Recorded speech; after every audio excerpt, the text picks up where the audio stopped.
요즘 이제 국회에 문재인 정부가 공무원 숫자 늘리겠다고 예산 청구를 하고 추경 통과시켜달라고 지금 난리를 치고 있습니다. 그런데 국회 예산처가 문재인 정부가 대선 공약으로 공무원 17만 4천 명을 5년 동안 채용하겠다 이렇게 발표를 했는데 예산이 얼마나 될 것인가 이것을 추정해 봤습니다. 그런데 추정해 보니까 17만 4천 명을 채용하면 30년 동안 공무원 근속을 하게 되는데 그 한 사람당 17억 3천만 원의 인건비가 들어간다고 나왔고요. 그리고 총 예산은 327조 원이 들어간다고 나와 있습니다. 여기에다 이제 연금도 또 줘야 되니까 연금 24조 원을 더하면 351조가 들어간다. 이렇게 되어 있습니다. 근데 이제 문재인 대통령은 후보 시절에 이 공무원 임금을 어떻게 계산했냐 하면 7급 7호봉 기준으로 계산을 해서 5년 동안 17조 원이 필요하다. 17조 원만 있으면 이렇게 5년 동안 공무원을 17만 4천 명을 증원할 수 있다. 이렇게 계산을 했습니다. 근데 이제 국회 예산처가 7급 공무원에게 주는 그 인건비로 계산을 해보니까 그 임금 인상분은 이렇게 평균 임금 인상분입니다. 3.몇 프로 인상하는 걸 계산을 해보니까 5년 동안 28조 5천억 원이 들어간다고 나왔다는 겁니다. 문재인 후보는 17조 원이 들어간다고 얘기했는데 국회 예산처는 28조 5천억이 들어간다고 하죠. 이건 이제 왜 이렇게 됩니까? 이제 국회 예산처가 정확하게 계산을 한 거고요. 이제 문재인 후보는 그 당시에 어떻게든지 돈이 적게 들어간다고 얘기를 해야만 이 돈이 뭐 17조 원 5년 동안 들어가니까 공무원 17만 4천 명 뽑아도 되겠네. 국민들이 이렇게 생각. 28조 5천억 들어간다는 거와 17조 원 들어간다는 건 엄청난 차이가 나잖아요. 이렇게 축소해서 이제 어떤 면에서는 뻥을 친 것이고 또 심하게 말하면 국민들을 일부 속인 거죠. 그렇게 됐습니다. 그리스가 공무원 수를 늘리기 위해서 애를 쓴 나라죠. 그래서 그리스는 공무원의 나라 이렇게 별명까지 붙여줬습니다. 일자리 문제를 해결하는데 가장 손쉬운 방법이 공무원 수를 늘리는 거잖아요. 그래서 그때는 경기가 좀 좋았을 때니까 외국에서 빚을 내 가지고 공무원 수를 늘리고 그래서 일자리 정책을 해결했습니다. 문재인 정부와 비슷한 그런 케이스였죠. 그래서 이제 그때까지는 좋았는데 경기가 나빠지고 국제 경기가 나빠지고 경기가 침체되고 그러니까 더 이상 돈을 빌려 올 수 없는 처지에 이르니까 문제가 생길 수밖에 없는 거죠. 그리고 공무원이라고 하는 것은 정년을 보장하는 것 때문에 마음대로 해고를 못 시키잖아요. 공무원은 정년을 보장하니까 해고를 한번 뽑으면 끝까지 그냥 공무원으로 있는 겁니다. 자기가 일부러 나가지 않는 한 또는 사고로 죽지 않는 한 계속 공무원 되는 거죠. 그래서 그리스에는 공무원이 너무 많아가지고요. 일찍 출근하면 출근 수당 준다고 얘기를 하기도 하고요. 사람들이 공무원들이 가서 할 일이 없으니까 출근도 제대로 안 하고 늦게 출근하고 그런데 그래도 돈 다 주니까. 그리고 또 오후 2시 반이면 다 퇴근하도록 그렇게 만들어 놔가지고 공무원들이 그냥 빈둥거리고 놀다가 할 일이 없으니까 일찍 퇴근하고 그런 공무원의 나라가 되었습니다. 2009년에 그리스가 이제 재정 위기에 빠져들어갔는데요. 그리스 정부가 그때만 제대로 막았어도 이렇게까지는 경제가 안 무너졌을 텐데 그때 이제 그걸 못 막고 정부가 속였다 그래요. 속였다고. 이제 재정 적자 규모가 6%대 수준이다. GDP 대비 6% 수준이라고 이렇게 속여가지고 그냥 이렇게 유지를 해왔는데, 새로 정권이 들어서서 조사를 해보니까 6%가 아니라 15%, 재정 적자가 15%가 넘었다고 합니다. 그래서 이제 통제 불능의 상태에 들어가게 된 거고요. 그렇게 되니까 이제 국가 부도 직전까지 몰려버렸습니다. 그래서 이제 그리스의 실업률이 7.8%, 2008년도에 7.8%에서 2013년도에는 27.5%까지 치솟고, 25세 이하 청년 실업률은 2013년에 58.3%. 청년들은 일자리가 없는 거예요. 청년들은 58.4%. 절반 이상이 그냥 노는 백수, 그런 상태에 이제 들어가게 된 거죠. 그래서 이제 뭐 더 이상 살 길이 없으니까 할 수 없이 뼈를 깎는 긴축 정책을 쓸 수밖에 없었죠. 그래서 연금을 30% 내지 40%를 깎고요. 그 다음에 공무원 급여 22%를 깎고 각종 수당까지 깎은 것을 감안하면 공무원 급여가 50% 정도 깎았습니다. 아니면 뭐 나라가 부도가 나니까. 그 다음에 부가가치세, 세금을 또 많이 걷어야지 사니까 부가가치세를 19%에서 24%로 인상을 했습니다. 그리고 이제 국가 재정을, 국가 기업을, 공항 운영권, 이런 것들, 이제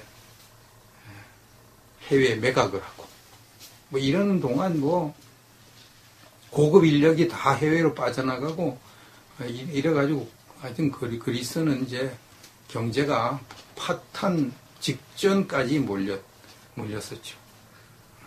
그래서 이제 노조가 이거 공무원, 이제 연금 깎으면 안 된다, 또 임금 깎으면 안 된다, 이렇게 투쟁을 했는데, 국민들이 대다수가 지금은 허리띠 졸라매지 않으면 국가 부도가 나니까 할 수 없다, 이렇게 여론이 돌아가니까 이제 이 정책이 실행이 돼서 그 결과 지난해 국내 총생산 GDP 대비 0.7%의 재정 흑자가 나서 드디어 국가 부도 위기를 벗어났다, 이렇게 보도되고 있습니다. 이렇게 어렵습니다. 이렇게. 지금 우리나라의 그 관공서 이렇게 가보면요, 이렇게 자세히 한번 보십시오. 관공서 가보면 좀 노는 모습이, 관공서 공무원들이 노는 모습이 자주 눈에 띕니다. 그건 일거리가 그만큼 없다는 거죠. 근데 일반 기업에 가보십시오. 노는 사람 없습니다. 밥 먹을 때 외에는 거의 계속 일을 하죠. 그렇습니다. 이건 공무원 수가 너무 많다는 거거든요. 공무원들이, 할 일이 없는 공무원들이 많다. 그런데 공무원을 또 뽑는다. 그러면 이제 한 사람이 해야 될 일을 두 사람이 나눠 하거나, 세 사람이 할 일을 5사람이 나눠 하거나, 이런 식으로 이제 되니까 결국은 인력 낭비고 재정 낭비가 될 수밖에 없죠. 그래서 이제 생산성이 가장 떨어지는 것이 공무원 단체거든요. 일반 회사에서 그런 식으로 일해 보십시오. 그러다 해고당하죠. 공무원 해고가 없으니까 계속 그냥 놀고 먹는 공무원들. 완전히 놀진 않지만 하여튼 설렁설렁 하면서도 철밥통이라서 그냥 먹고 사는 공무원들이 상당수가 있는 것입니다. 근데 이제 또 공무원을 또 17만 4천 명을 또 늘린다. 그러면요, 이 5년 동안 17만 4천 명을 공무원을 누리면은 재정이 막대하게 들어가는 것뿐만 아니라 5년 다음에는 어떻게 할 겁니까? 5년 다음엔 공무원 뽑을 수 있습니까? 못 뽑죠. 그래서 결국은 고용 절벽이 오는 거예요. 5년 동안은 공무원을 계속 매년 증원시키니까 청년들이 일자리를 찾아서 들어가는데 5년 딱 끝나면 더 이상 공무원을 뽑을 수가 없으니까 더 이상 뽑으면 이제 뭐 빚을 내서 뽑는 것밖에 없거든요. 그러니까 그때부터는 공무원을 딱 못 뽑게 되니까 그 다음부터는 청년들이 일자리가 없어지는 거죠. 그래서 이제 문재인 정부가 공무원 정책을 하는 대로 그냥 그대로 하면은 결국은 문재인 정부 5년 동안 담보로 쪽쪽 빨아먹고 빈 껍데기만 그냥 쓰레기 더미에 내버리는 거예요. 다음 정부가 만약 우파 정부가 들어가면 고용 절벽을 당해가지고 청년들이 취직할 데가 없어가지고 국가 재정은 악화되고 그거 뒤치다거리 하다 또 인기 떨어지는 거예요. 그 다음 또 좌파 또 넘어가죠. 좌파가 또 그냥 이렇게 국민들을 또 이렇게 현혹시켜가지고 또 잡고 이런 식으로 이제 가면 나라가 이제 거덜날 수도 있는 겁니다.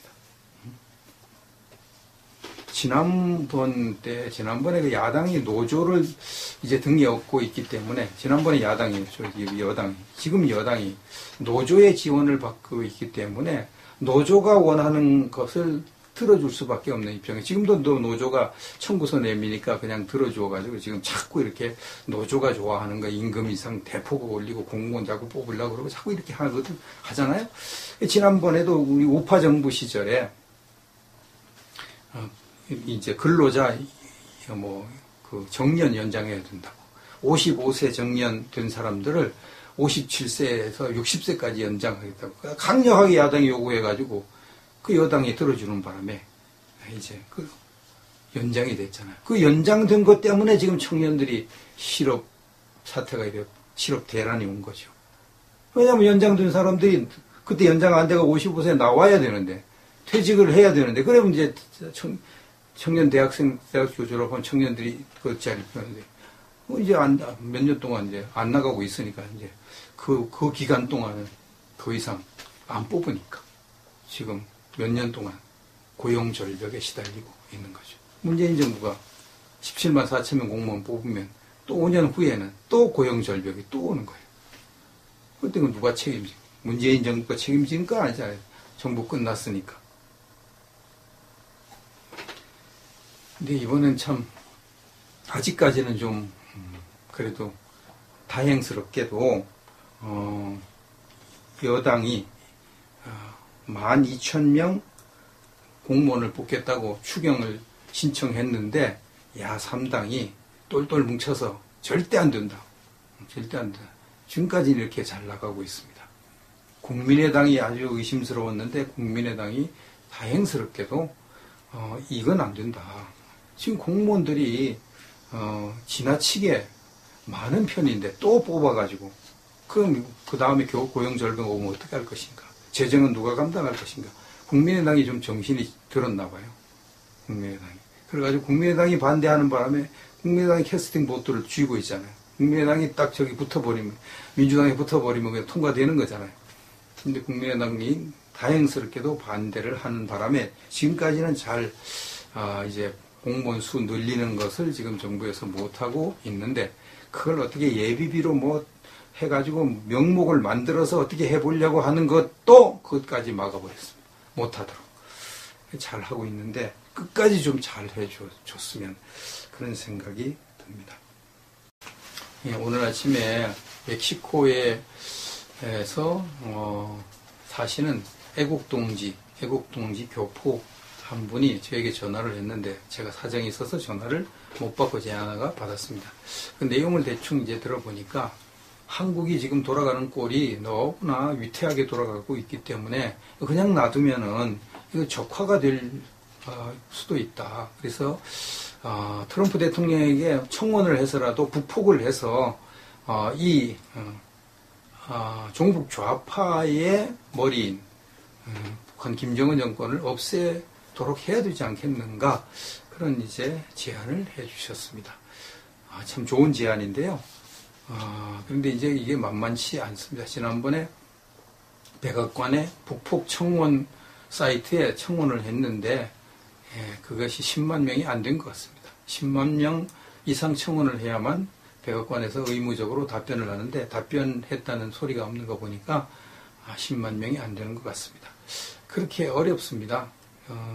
청문하는 것도 우파들이 이제 마음이 다 하나가 돼서 누가 그걸 주도해가지고 그걸 해야 되는데 주도할 사람, 그 주도하려면 돈이 많이 드니까 그것도 어려운 일이고요. 참 진짜 어려운 일입니다. 좌파들은 전체주의 사상을 가졌기 때문에 일사불란하게 움직입니다.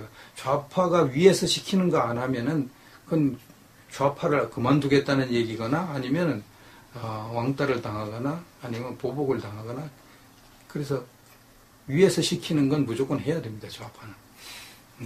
북한하고 비슷합니다. 북한도 김정은이 시키는 건 무조건 다 하는데 우리나라 좌파는 가장 위에 머리가 누구인지는 모르겠습니다. 드러나지 않으니까 모르는데 분명히 있습니다.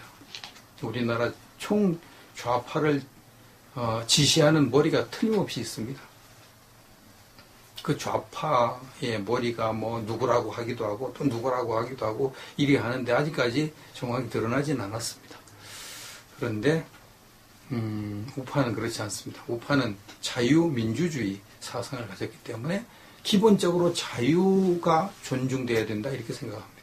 자유가 있다는 것은 각자 나름대로 말하고 행동하는 것을 의미합니다. 그걸 존중해 줘야 되니까. 지금 우파는 그래서 여러 파가 하나가 잘 안 됩니다. 각자 자유를 더 앞세우니까 이게 이제 좋기도 하고 나쁘기도 합니다. 자유가 앞서지면 창의력이 개발돼서 큰 일을 할 수가 있습니다. 이 자유가 말살되고 명령체계가 일사불란하게 움직이면은 무슨 일을 탁 할 때 그냥 확 잘 해가지고 좋은 점이 있지만 창의력이 개발되지 않아가지고 큰 일, 좋은 일을 제대로 못할 수가 있고 저 북한 꼴 날 수가 있습니다. 그래서 이제 장단점이 다 있거든요. 하여튼 이런 애국동지가 이런 소원을 가지고 있다는 것을 아시고 누가 또 내가 나라도 나서서 내 사비를 들여서라도 한번 백악관 청원운동 한번 해보자. 그런 분이 혹시라도 계시면 얼마나 좋겠는가 그런 생각을 해봅니다.